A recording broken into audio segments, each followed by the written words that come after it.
नमस्कार, आप देख रहे हैं जवाब तो देना पड़ेगा और आपके साथ में विजेंद्र सोलंकी। नया कानून क्या सच में नए भविष्य का निर्माण कर सकता है और वर्तमान को सुरक्षित कर सकता है?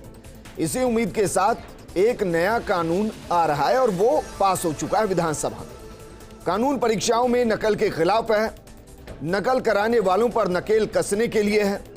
कानून कह रहा है कि जो भी अपराधी यानी दोषी होगा उसको 5 से 10 साल की सजा होगी।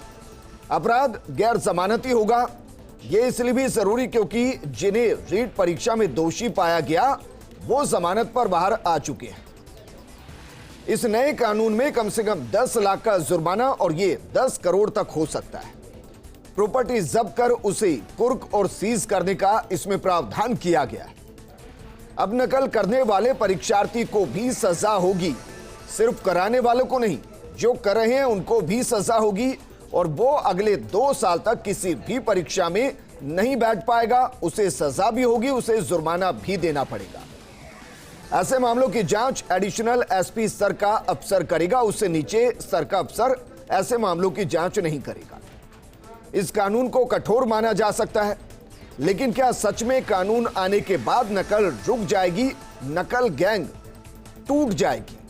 और इससे भी बड़ा सवाल कि जो अभी नकल के मामले में जेल में है या जमानत पर है, क्या वो भी इस कानून के दायरे में आएंगे, या फिर वो जिन्होंने लाखों बच्चों के भविष्य से खिलवाड़ किया है, दर्जनों परीक्षाओं को मजाक बनाकर रख दिया, वो इस कानून से बाहर रहेंगे और जमानत के अंदाज में सलाखों से भी बाहर नजर आएंगे?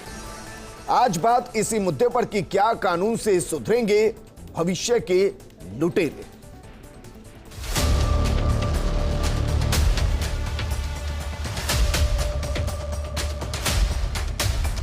कानून जो ला रहे हैं असेंबली के अंदर इसको रोकने के लिए वही कड़ा कानून लेके आए हैं। ये राजस्थान के उस गरीब बच्चे के साथ न्याय नहीं होगा जो बड़ी मुश्किल से पढ़ता है, अपने घर में बूढ़े माँ बाप को भूखे मार के पढ़ता है और उसके बाद परीक्षा के लिए जाता है, रोता हुआ घर लौटता है। हमें ये आरोप प्रत्यारोप से ऊपर उठ के हमें और आपको आने वाली पीढ़ी के लिए मिलकर के सोच के जो ये कानून बनाया, इसके सिवाय मॉरल ड्यूटी भी हमें अपनी बनानी पड़ेगी अंदर से, आत्मा से। कानून बहुत बनते हैं माननीय सभापति महोदय, लेकिन वो कानून किस तरह से लागू होने चाहिए ये सरकार की मन स्थिति के ऊपर और सरकार की इच्छा शक्ति के ऊपर डिपेंड करता है। जब ये कानून बनाने से होगा क्या? अगर ऐसे ही करते रहेंगे, इतनी शिथिलता रहेगी तो कुछ नहीं होने जाने वाला है। और लोग रो रहे हैं खून के आंसू, जो जिसके ऊपर बीत रही है उस स्टूडेंट को पता है। दोबारा कोचिंग की फीस देनी पड़ रही है, पहले कर्जा लेकर के आया था, जमीन बिक गई, गहने बिक गए और उसके बाद में ये बिल पे चर्चा होती रहती है, होना जाना कुछ नहीं होगा। क्या दुर्भाग्य है।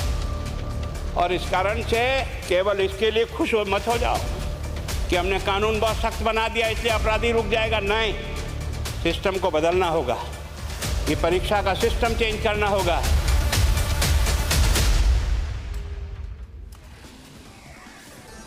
विधानसभा में हर नेता ने अपने अंदाज में इस कानून को लेकर चिंता भी जाहिर की और आश्वस्त भी किया, लेकिन नकल वर्तमान में तो भविष्य को बर्बाद करती है बल्कि अंधेरे में भी धकेल देती है। इसलिए इसमें कोई दो राय नहीं कि नकल रुकनी चाहिए और नकल रैकेट को न सिर्फ तोड़ना चाहिए बल्कि इस रैकेट के जुड़े सभी लोगों को सलाखों में डाल देना चाहिए। क्या सच में कानून ऐसा कर पाएगा? इस मुद्दे पर बात करने के लिए हमारे साथ बेहद खास पैनल मौजूद हैं। कांग्रेस प्रवक्ता राजेंद्र मेघवाल जी मौजूद हैं, बीजेपी प्रवक्ता सुरेंद्र नरूका जी मौजूद हैं, वरिष्ठ अधिवक्ता AK जैन जी और बेरोजगार संघ के अध्यक्ष उपेंद्र यादव जी मौजूद हैं। उपेंद्र, शुरुआत आपके साथ करना चाहूंगा। जो कानून आया है, क्या उससे आश्वस्त या दिल मांगे मोर? देखो, 23 फरवरी 2021 को लिखित समझौता सरकार से हुआ था। उस समय इस समझौते को लागू करते तो प्रदेश के बेरोजगार रोते नहीं। दिसंबर 2019 में लाइब्रेरियन का पेपर लीक हुआ, फिर दिसंबर 2020 में 1 जनवरी 2020 को जेन डिग्री का पेपर लीक हुआ, एसआई भर्ती का पेपर लीक हुआ और दोबारा फिर लाइब्रेरियन का पेपर लीक हुआ। एसओजी की रिपोर्ट आई कि पेपर लीक हुआ है और दोबारा एसओजी की रिपोर्ट को कोर्ट में बदल दिया गया। हर जगह बेरोजगार के साथ कुटारघात हुआ, और आज कानून लाने का जो ड्रामा कर रहे हैं, पिछले 2 साल से हम संघर्ष कर रहे हैं। पहले कानून लेके आते तो प्रदेश के बेरोजगारों के साथ धोखा नहीं होता, इसको लागू करना होगा। आज आरोप लग रहे मंत्रियों के ऊपर, सीबीआई दाद देने में क्यों कतरा रही है सरकार? सीबीआई को दाद दीजिए, पता लग जाएगा। एक ही मंत्री पर आरोप लग रहे, इस्तीफा क्यों नहीं दे रहा, और क्या उसी के साथ ही क्यों आ रहे हैं? उन्होंने बेरोजगारों के साथ धोखा किया है। मैं साफ शब्दों में कहना चाहूंगा, मंत्री सुभाष गर्ग को इस्तीफा दे देना चाहिए। हम पीछा छोड़ने वाले नहीं है। मुझे ऐसा क्यों लग रहा है कि आपके सुर बदले हैं, क्योंकि जब इस कानून को पहले हम डिस्कस कर रहे थे कि इस विधानसभा में आएगा, आपने कहा था कि आप स्वागत करेंगे इस कानून का। आपने कहा मुख्यमंत्री एक कठोर कानून लेकर आ रहे हैं, आज आप कह रहे हैं कि मजाक हो रहा है। आज आपने सुबह का पेपर पढ़ा होगा, हाईकोर्ट कलर का फिर पेपर लीक हो गया। आज बेरोजगार रो रहे खून के आंसू, 3 साल तक तैयारी करते हैं, कर्जा लेते हैं, उन्हीं पर नकेल कसने के लिए तो कानून है। जिम्मेदारियां देता है, इनको जेल में डालिए, जांच करवाइए सीबीआई की। क्यों सीबीआई की जांच दबा रहे हैं, क्यों बचाने की कोशिश कर रहे हैं? सुभाष गर्ग को इस्तीफा दे देना चाहिए, उसका हम पीछा छोड़ने वाले नहीं है। आज मैं डिबेट कर रहा हूं, जो कानून आया है उपेंद्र, जो कानून आया है, जो प्रावधान उसमें किए गए हैं, उससे आश्वस्त या कुछ और होना चाहिए? मैं सिर्फ ये सवाल पूछ रहा हूं। कानून आया है, अच्छा है, वो हमारे संघर्ष की जीत है। हमने अनशन किया, हमने ला क्या खाई, हमने दीपावली भी यहाँ धरना स्थल पे बनाया, लेकिन कानून आने में देरी हुई। 1 साल पहले कानून आता तो रीट के, एसआई के, लाइब्रेरी के, जेइन के, कलर के ये बेरोजगार रोते नहीं है। आज उनको हर्जाना कौन देगा? सोचिए अगर ये 1 साल और नहीं आता तो, जिम्मेदार कौन है ये? अगर इस 1 साल और नहीं आता तो राजस्थान में उखाड़ फेंकेंगे, 10 सीटें भी कांग्रेस की नहीं आएंगी। जिस हालात युवाओं की है, युवा उखाड़ फेंकेंगे, खुला चैलेंज है। ये चैलेंज इसलिए दे रहे हैं कि कानून लेके आ रहे उसको लागू करिए, और उनको ऐसा डर होना चाहिए कि पेपर लीक करने से पहले 3 बार सोचे। 1000 करोड़ की डील है, सबसे ज्यादा बाड़मेर और जालोर में मेरे संपर्क में लोग हैं, कह रहे कि हम पैसे भी कैसे मांगे, हालात गंभीर बने हैं, लोग रो रहे हैं। ये एक विश्वास टूट चुका। आज मुझे लगा कि आज उपेंद्र यादव कहेंगे कि बेहतर हुआ सरकार ने एक ऐसा कानून बनाया। मुझे लगा वो मानवता है। मुझे लगा कि आज उपेंद्र कहेंगे कि एक ऐसा कानून आया जिसने सरकार की प्रतिबद्धता को सुनिश्चित किया। जी उपेंद्र, मुझे लगा कि आज आप कहेंगे कि सरकार एक ऐसा बेहतर कानून लेके आई जिससे सरकार ने जो कहा वो करके दिखाया। जमीन कुर्की की मांग की गई, वो इस कानून में है। 10 करोड़ तक सजा के प्रावधान की मांग, वो इसमें है। 10 साल तक सजा, वो इसमें है। जो बच्चा नकल में शामिल होगा, 2 साल तक वो परीक्षा में नहीं बैठेगा, किसी भी परीक्षा में नहीं बैठेगा, ये भी इसमें है। यही तो मांग थी। नहीं, ये मांग हमारी, आप चाह रहे हैं विधानसभा से लागू हो जाए सीधा? ये हमारी मांग थी। रासू का भी लागू करना चाहिए, आजीवन उनको डिबार करना चाहिए। 4 अक्टूबर को मुख्यमंत्री जी को मैंने अवगत कराया था। मुख्यमंत्री जी ने कहा कि आपका सुझाव अच्छा है, उसको पहले लागू नहीं कर सकते थे। आज हालात क्यों बने? एक और बताना चाहूंगा, ये कब जागते हैं जब बेरोजगारों का भविष्य उजड़ जाता है। फर्जी डिग्री, आप ये कह रहे हैं कि राजस्थान में जितनी परीक्षाएं होनी थी वो हो चुकी हैं। फर्जी डिग्री, आप ये कह रहे हैं कि राजस्थान में जितनी परीक्षाएं होनी थी हो चुके हैं, अब 10-20 साल तक कोई परीक्षा नहीं होगी। इस कानून की जरूरत नहीं थी। कई लोग ऐसे हैं, मेरे पास फोन आते हैं कि भैया हम पढ़ नहीं सकते, हमने गिरवी रखे थे, कहने गिरवी रखे थे। अब घर वाले ये गलत है, ये गलत है। जब तक कानून ना आए तब तक आप कहते हैं कि कानून नहीं आ रहा है। आज कानून आ रहा है तो आप कह रहे हैं कि पहले क्यों नहीं आया है? इसका कोई तर्क नहीं हो सकता है। नहीं, और बेरोजगार निसंकोच होकर परीक्षा दे, ऐसा विश्वास ठीक है। सरकार को। कम से कम मैं इस पर खुश हूं, मैं इस पर खुश हूं कि राजस्थान में कठोर कानून आया है। इससे पहले कठोर कानून नहीं था। अगर कठोर कानून होता तो इस तरीके की मजाक नहीं होती परीक्षाओं के साथ। राजेंद्र मेघवाल जी, ये बात तो सच है सर, कानून तो बहुत पहले आ जाना चाहिए था, लेकिन एक कठोर कानून लेकर आए हैं। आज भी हर किसी के ज़हन में सवाल यही है कि क्या इसको लागू करके जो गिरोह पनप रहे हैं, क्योंकि उनमें कई बड़े नाम शामिल हैं, क्या उसको वाकई में कंट्रोल किया जा सकता है?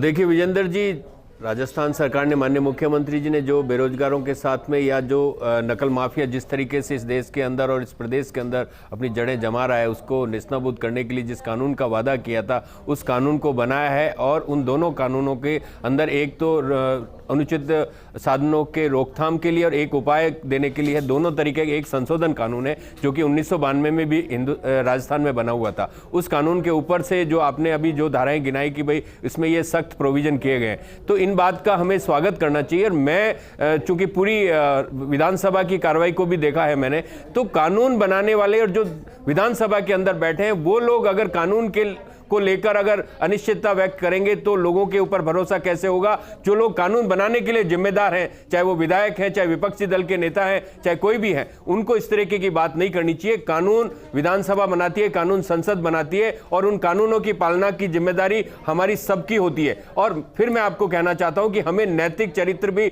सुधारने की जरूरत है। आज सिर्फ कानून बनाने से ये चीजें नहीं रुक सकती, सभी को साथ आना होगा, बेरोजगारों को भी साथ में आना होगा, अभिभावकों को साथ में आना पड़ेगा और जो भी ये संस्थान है, इससे जुड़े हुए लोग हैं, उनको भी साथ में आना होगा। तभी इस तरीके के ये जो सख्त कानून बन रहे हैं, ये निश्चित बात है कि कानून से अपराध नहीं रुक सकता, लेकिन अपराध रोकने के लिए कड़े कानून की बहुत जरूरत है। और इन जो ये प्रावधान किए गए, आपने जैसा कि बताया, ये बहुत सख्त प्रावधान है और इन प्रावधानों के तहत आने वाले समय में जितने भी इस तरीके के गैंग होंगे उनको पूरी तरीके से सख्ती से निपटा जाएगा। ये तो सच्चाई है सर कि कानून इसलिए नहीं होता कि अपराध रुके, कानून इसलिए होता है कि अगर अपराध घट गया है तो उस पर कठोर से कठोर सजा हो ताकि आगे से कोई अपराध करने से पहले डर जाए। आपको लगता है कि जो इसमें प्रावधान किए गए हैं ए.के. जैन जी, वो काफी हैं डर पैदा करने के लिए? देखिए, कानून जो आपराधिक कानून आते हैं वो सिर्फ इसलिए नहीं आते कि अपराधी को दंड दिया जाए, बल्कि उसके साथ साथ एक दूसरा उद्देश्य भी उसका होता है कि कानून का भय लोगों में व्याप्त हो, जिसे हम डिटेरेंट थ्योरी ऑफ लॉ कहते हैं लीगल टर्म्स के अंदर। और जो प्रेजेंट कानून लाया गया है उसका मेन उद्देश्य डिटेरेंस पैदा करना है कि लोगों में ऐसा भय बैठे, इतना लगे कि हम इतनी कठोर कार्रवाई में या इतने कठोर सजा के पात्र हो जाएंगे कि इस तरह के अपराध करने से वो डरे। पहले आपको ध्यान होगा कि कानून यानी आपराधिक कोई कानून ही नहीं था नकल के विरुद्ध में। सबसे पहला कानून राजस्थान सार्वजनिक परीक्षा अनुचित साधन निवारण अधिनियम आया था, जो एक कमज़ोर कानून साबित हुआ क्योंकि उसमें नकल करने वाला और मास नकल करवाने वाला और पेपर आउट कराने वाला सबको लिए एक बराबर सी सजा थी और बराबर सा ही उनका रोल माना जा रहा था। इसका कारण ये हुआ कि उसको हटाना पड़ा। और अब जो जितने भी परीक्षाएं हुई, निश्चित रूप से अगर कानून पहले आता तो अच्छा होता, पर देर आए दुरुस्त आए। पर जो भी आया कानून, निश्चित रूप से मेरे ख्याल से भारत देश के किसी भी और राज्य में इतना कठोर कानून नकल विरोधी अब तक नहीं आया है। इसको देर कैसे कहें सर? इसको तो ये कहें कि देश में सबसे पहले आया। देश में निश्चित रूप से देश में पहला आया है और राज्यों में भी लापरवाही चल रही है, इसको इस तरीके से कह सकते हैं। पर जब रीट की इतना बड़ा एग्जाम फेल हो गया, उससे पहले जितने सारे एग्जाम एक के बाद फेल हो गए, और तो और राजस्थान हाई कोर्ट के क्लर्क परीक्षा तक के पेपर आउट होने लग गए, तो ऐसी परिस्थिति में इस कानून की आवश्यकता सर वहीं से तो परंतु एक महसूस हुई, क्योंकि गुजरात हो गया, मध्य प्रदेश हो गया, वहां भी इसी तरीके के गढ़ हैं, वहां भी हर दूसरा पेपर लीक होता है, हर दूसरे पेपर में इस तरीके की घटनाएं होती हैं। उत्तर प्रदेश में भी होती है। मैं तो राजस्थान को लक्ष्य मान रहा हूं कि चलिए उसने गंभीरता से लिया और एक ऐसे कानून को लेकर आया जिससे डर पैदा होगा। परंतु इस कानून में सबसे बड़ी बात है कि उसको आप धरातल पर कैसे लाएंगे। जी, आपने एक लॉ बना दिया कि एडिशनल एसपी लेवल का अधिकारी जांच करेगा। जांच की एजेंसीज को आपने सक्षम तो बनाया नहीं। अब आज एक कहीं में पढ़ रहा था कि एंटी चीटिंग सेल बनाने की एक प्रक्रिया चल रही है, जिनको मॉडर्न इक्विपमेंट्स दिए जाएंगे। यदि इस तरह की प्रक्रिया अपनाई जाए तो ज़्यादा बेहतर रहता है। दूसरी बात, एक दूसरा इसका नेगेटिव इफेक्ट ये होता है कि जितना एक ये कानून का एक मूल मुद्दा है कि जितना कठोर कानून होगा उसको साबित करने के लिए इतनी ही सुदृढ़ एविडेंस की जरूरत पड़ेगी। जी, तो आप इतना कठोर कानून लाए, उसको सजा के अंजाम तक पहुंचाने के लिए जितनी सुदृढ़ एविडेंस आपको चाहिए, तो क्या आप राजस्थान पुलिस वर्तमान हालत में ऐसी एविडेंस इकट्ठे करने की हैसियत में है? सर उम्मीद तो की जानी चाहिए, निश्चित रूप से। पर मैं कह रहा हूं ये एडिशनल एसपी को देने की बजाय जिस तरीके से एसओजी बनाई हुई है, स्पेशलाइज सेल बनाई हुई है, इकोनॉमिक ऑफेंस के लिए स्पेशलाइज सेल बनाई हुई है, वुमेन एट्रोसिटीज के लिए सेल बनाई हुई है, तो हर जिले में एक एंटी चीटिंग का एक स्पेशल सेल बनाकर उसमें एक विशेष अधिकारी नियुक्त किया जाना चाहिए, ताकि इस मामले को गंभीरता से सर ये भी जल्द कर ही दिया जाए। अगर आपका ये सजेशन अच्छा है और ये सरकार तक पहुंचेगा, हम मानकर चल रहे हैं, हो सकता है इस पर भी जल्द फैसला हो। लेकिन सुरेंद्र नरूका जी, इस कानून का तो स्वागत होना चाहिए और बीजेपी स्वागत कर भी रही है, मानकर चलें कि साथ है बीजेपी इस कानून के। विजेंद्र जी, कोई भी कानून सरकार कानून बनाती है, लेकिन सरकार की क्या मंशा है उस कानून को सही रूप से लागू करवाएं। कठोर सजा और बहुत ज़्यादा दंड का प्रावधान जो बार बार मुख्यमंत्री जी ने भी कहा, और ये आज ही नहीं कहा, शायद साल 1.5 साल पहले भी उन्होंने ये कहा था कि हम ऐसा कानून लेके आएंगे। और अगर शायद वो उस वक्त कानून लेके आ जाते तो रिट परीक्षा और उससे पहले की जितनी भी परीक्षाएं हुई है उन परीक्षाओं के आज जो मुलजिम जमानत पे हैं वो जमानत पे नहीं होते। और क्या आज जो जिन्होंने रिट का इतना बड़ा घोटाला किया जिसमें मंत्री भी इन्वॉल्व है और प्रदेश अध्यक्ष के ऊपर भी अंगुलियां उठाई जा रही है, क्या उनको 10 करोड़ रुपए तक का जुर्माना, 10 लाख तक की सजा मिलेगी? क्या नहीं मिलेगी। तो कानून तो एक तो जो बात है कि देरी से लेके आए, दूसरी बात यह है कि कानून में जो मैं बता रहा हूं सरकार की मैं जानना चाह रहा हूं देरी से हम कैसे कहें जब देश में पहला ऐसा प्रदेश है जहां इतना कठोर कानून आ रहा है, तो देरी से कैसे है? जब मुख्यमंत्री जी 1.5 साल पहले कह रहे हैं और शायद पूरे देश में जब आप बता रहे हैं कि सबसे कठोर कानून है, तो पूरे देश में भी इतना बड़ा भर्ती का घोटाला भी शायद किसी भी देश में नहीं हुआ होगा। गुजरात को पढ़िए, मध्य प्रदेश को पढ़िए, उत्तर प्रदेश को पढ़िए, आपको अंदाजा होगा। घोटाला राजस्थान में हुआ, बाकी राज्यों को भी पढ़ लीजिएगा सर। जो परीक्षाएं निरस्त हुई और जो उन परीक्षाओं को वापस किया जा रहा है वो उसमें भी राजस्थान 1 नंबर पे है। और जहां कठोरता की बात की जाए तो पोस्को कानून, पोस्को एक्ट है, उसमें बाकायदा मृत्युदंड तक का प्रावधान है, लेकिन आज राजस्थान बच्चों के ऊपर अपराध के अंदर नंबर 1 है। दलितों के ऊपर अत्याचार में आजीवन कारावास और 10 साल तक की सजा का प्रावधान है, लेकिन आज राजस्थान नंबर 1 पे है। तो मैं ये बातें इसलिए कह रहा हूं कि कठोरता के कारण कोई अपराध नहीं रुकता, कठोरता के कारण अपराध होने का एक डर बना रहता है, जैसे जैन साहब ने कहा, लेकिन उनको रोकने की मंशा सरकार की होनी चाहिए। और जो आज मैंने जो पॉस्को एक्ट बताया, SC/ST एक्ट बताया, या और पर हम बाद में बात करेंगे जी। एग्जीक्यूशन का वक्त आज नहीं है, एग्जीक्यूशन का वक्त होगा जब इस तरीके की नकल होगी और वो वापस बाहर होंगे। सर एग्जीक्यूशन का वक्त सवाल किया जा सकता है कि कठोर कानून का क्या करें, लेकिन आसो सिर्फ सवाल यह है कि कठोर कानून का स्वागत होना चाहिए, नहीं होना चाहिए। वो चीज आज ही है, वो आज इसलिए है कि आप बार बार में आपकी जो भी आपके यहाँ डिबेट पे, आपके टीवी चैनल्स पे अभी जो भी बात चल रही थी, जैसे अभी आपने बताया भी था, उसमें सबने यही कहा कि हमने बहुत कठोर कानून बनाया। तो मैं उन्हीं लोगों से कह रहा हूं कि आपने कठोर कानून तो बनाया, लेकिन इससे पहले जो मैंने एक्ट बताए उनमें भी कठोर कानून था, लेकिन फिर भी अपराधों में राजस्थान नंबर 1 पे। विजेंद्र जी, जहां तक ये सुरेंद्र जी बोल रहे हैं, 2013 से 18 तक के अंदर 5 से अधिक पेपर लीक हुए थे, चाहे आरएस की बात हो चाहे रीट की बात हो, तमाम तरीके की परीक्षाएं लीक हुई थी। उस वक्त ये कानून बनाने में पूरी तरीके से विफल रहे थे और किसी में भी जांच के अंदर कोई भी अंदर जेल के अंदर तक नहीं गया। उसके बावजूद आज अगर कह रहे हैं कानून बनने के बाद इनको स्वागत करना चाहिए और ये इस बात को कह रहे हैं कि आपको 13 से 18 के बीच में किसने रोका था? 5 साल आपकी भी सरकार रही थी, 5 साल आपकी सरकार रही थी, 5 साल आपकी सरकार रही थी, आपने क्यों नहीं बनाया कानून? महिलाओं पर अत्याचार हो रहा है, सरकार ने माननीय मुख्यमंत्री ने कानून बनाया, दलितों पर अत्याचार हो रहा है, यहाँ पर सहयोग देना चाहिए और नैतिकता के आधार पर आपको सपोर्ट करना चाहिए इस बात को। विजेंद्र जी, आपने एक सवाल पूछा भी कि देरी से कैसे आया। 23 फरवरी 2021 को समझौता हुआ था, 1 साल बाद एक कानून। अरे भाई 13 से 18 के बीच में भी तो कानून बन सकता था, बनना चाहिए था ना, बनना चाहिए था, नहीं बना तो आज बना तो स्वागत कीजिए, आज कानून बना तो उसका स्वागत कीजिए। आप सुनिए, स्वागत कर रहे हैं, धन्यवाद कीजिए ना, आपकी भी तो मांग थी, आपने कहा था हमने स्वागत, सुन लीजिए, आप स्वागत कीजिए इसका।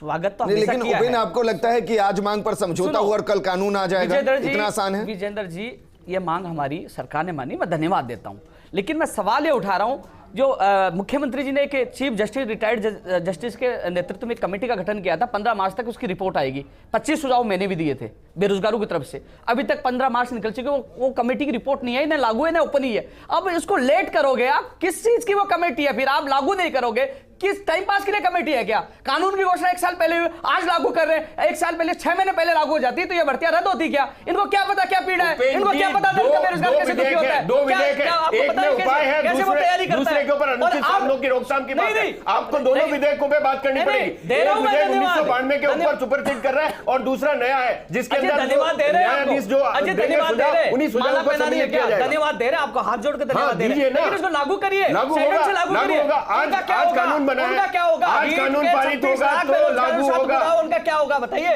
26 लाख लोगों के साथ गलत हुआ, एसआई जैन डिग्री, इनके साथ उनका क्या होगा बताइए? पहले जो रीट परीक्षा के घोटाले में थे उनका क्या होगा? उनको क्या सजा मिलेगी? क्या उनकी प्रॉपर्टी जब्त करेंगे? आपके मंत्री अधिकारी कह रहे हैं, तो आपके मंत्री अधिकारी कह रहे हैं इसमें ऊपर तक का घोटाला, ऊपर तक के जुड़े हुए हैं, इसकी लाइन ऊपर तक जुड़ी हुई है। आपके मंत्रियों ने ये बात कही है, आपके मंत्रियों ने बात की, उनका क्या होगा? आप कानून के विरोध में है या समर्थन में, इस बात का जवाब दीजिए। आप इस कानून के मैं बोल रहा समर्थन हूं, में उसको विरोध में बताएं, मैं आप बताता हूं समर्थन आपको। कीजिए ना, आपको आप बताओ ना। समर्थन कीजिए, हम समर्थन आप कीजिए, स्वागत समर्थन कीजिए, कीजिए। आप स्वागत कीजिए। उसके बाद में जो सभी रुकिए, एक जैन साहब, क्योंकि ये सवाल पूरा राजस्थान पूछ रहा है। ओपे रुकिए सर, रुकिए नरुका जी, रुकिए। एक जैन साहब, एक जैन साहब, ये सवाल पूरा राजस्थान पूछ रहा है कि रीट भर्ती परीक्षा के दौरान जो दोषी पाए गए, क्या उस पर ये कानून लागू होगा? देखिए आपराधिक कानून का मूल सिद्धांत है कि ये भूतलक्षी प्रभाव इसका नहीं हो सकता। अर्थात जो अब तक अपराध हो गए वो पुराने कानून में ही उनका विचारण होगा। और अब सर सीबीआई क्या करती है इस विषय में हम अलग से बहस कर लेंगे, है ना। पर प्रश्न यह है कि सीबीआई कोई दूध की धुली हुई संस्था नहीं है। जब यही भारतीय जनता पार्टी के बड़े नेताओं को पकड़ा था तब सारी भारतीय जनता पार्टी शोर मचा रही थी कि सीबीआई कर रहा है। इससे बात सीबीआई की नहीं है, ये बात छोड़िए। साहब जो इस पूरे मामले में दोषी हैं अभी तक,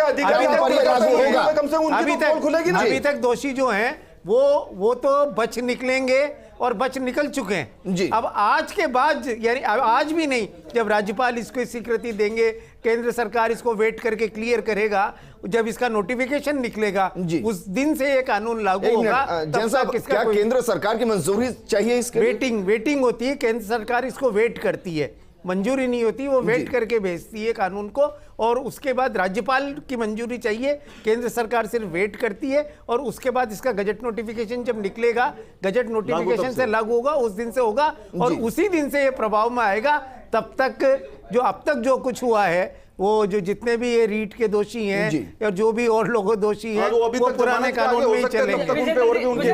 राजेंद्र जी निवेदन करना चाहूंगा, आप कानून लेके आए, धन्यवाद, लेकिन एक चीज की तरफ मैं ध्यान आकर्षित कराना चाहूंगा।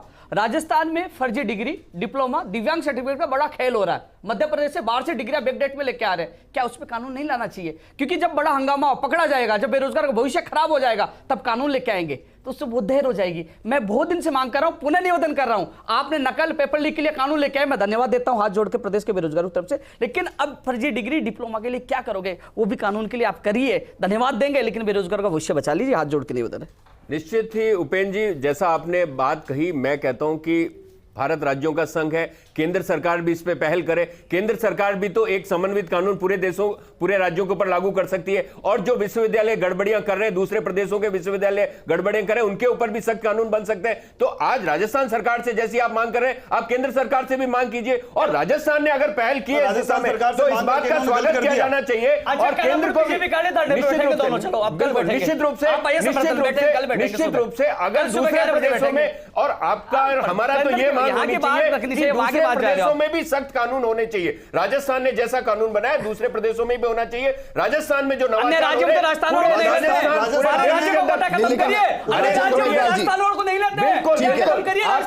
राजेंद्र मेघवाल जी, इसको तो आपको समझना पड़ेगा सर। राजस्थान में आकर बाहर के बच्चे नौकरियां ले जाते हैं, और राजस्थान के बच्चे बाहर जाकर नौकरी नहीं ले पाते। इसको समझना पड़ेगा आपको। ये भी समझना पड़ेगा कि राजस्थान में बाहर से फर्जी डिग्रियां लेकर, डिप्लोमा लेकर राजस्थान में नौकरी ले जाते हैं, उसको रोकने के लिए अभी तक कुछ नहीं है। जी विजेंद्र जी, आप देखिए, आप इस बात राजस्थान पुलिस में जो भर्ती निकली है उसमें टोटल हिमाचल के और हरियाणा के बच्चे फर्जी डिग्रियों का पूरा मकड़ जाल फैला हुआ है, तो उन राज्यों को भी इन चीजों को रोकना पड़ेगा। शुक्रिया सुरेंद्र जी, शुक्रिया के जैन और उपेंद्र जी, आपका भी शुक्रिया चर्चा में शामिल होने के लिए।